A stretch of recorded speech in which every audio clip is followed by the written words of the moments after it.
L'agriculture à haute valeur naturelle est importante dans la stratégie du SIAM, dans le fait qu'elle nous fournit des opportunités pour considérer une agriculture différente, enracinée sur les territoires, avec une capacité d'innovation dans la mise en œuvre de produits de haute qualité alternative qui peuvent générer un emploi dans les zones rurales. Pour le SIAM, cette option est importante puisque notre devoir est de venir en appui en termes de formation, en termes d'appui aux décideurs politiques. Cette ligne fait partie de notre stratégie au niveau de toutes nos priorités. L'agriculture à haute valeur naturelle est très importante pour la préserver et pour restaurer la biodiversité. Donc la PAC a toujours soutenu le type de systèmes d'agriculture extensive qui ont une contribution importante pour l'environnement et le climat. Au cours du temps, la PAC a bâti une série d'instruments pour aider et soutenir cette agriculture.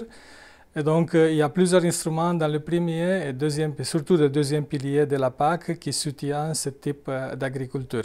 Avoir un réseau des acteurs qui sont actifs dans l'agriculture de grande valeur naturelle, c'est fondamental du point de vue que c'est vrai que les conditions, les situations sont très différentes. Mais les menaces, les difficultés et les solutions ont beaucoup de similarités. Et c'est à travers ces réseaux qu'on peut d'une partie partager la connaissance, mais aussi partager, si vous voulez, le lobbying qui peut faire remonter dans les ministères de l'agriculture, dans l'opinion publique, cette nécessité d'un soutien plus fort pour cette dimension de l'agriculture. Depuis toujours, un des soucis du Parc national des Cévennes, c'est le maintien de milieux ouverts par le pastoralisme. Et donc on est en plein dans ce qu'on appelle aujourd'hui HVN. J'aime bien utiliser le concept de la multifonctionnalité parce que le pastoralisme il a beaucoup d'externalités positives au niveau de la gestion des paysages, au niveau de la biodiversité, au niveau de la prévention des incendies, au niveau aussi de la vie rurale et de permettre à des gens qui à des endroits reculés d'encore mettre en valeur des espaces et de produire des denrées à des endroits où rien d'autre est possible.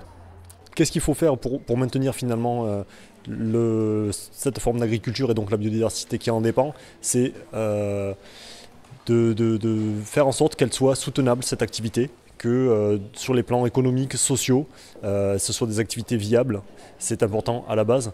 Et au-delà, ensuite, si on regarde très techniquement comment améliorer leur contribution au maintien de la biodiversité, c'est accompagner, discuter avec les agriculteurs, en compagnie des techniciens agricoles, des techniciens environnementaux et des autres parties prenantes qui sont impliquées sur le territoire pour atteindre des objectifs plus précis de conservation des milieux naturels. Mettre les acteurs travailler ensemble, c'est très important. Et nous avons toujours préféré cette approche parce qu'il faut toujours mettre ensemble les fermiers, les autorités, les chercheurs, les consultants et différents autres acteurs qui jouent un rôle très important dans la dissémination des informations, le développement des connaissances, les échanges.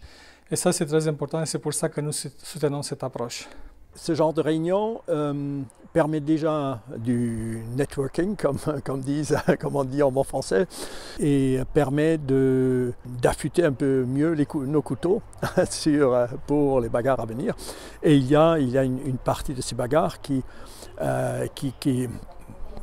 est bien de mener sur un plan transnational et pas seulement national ou régional.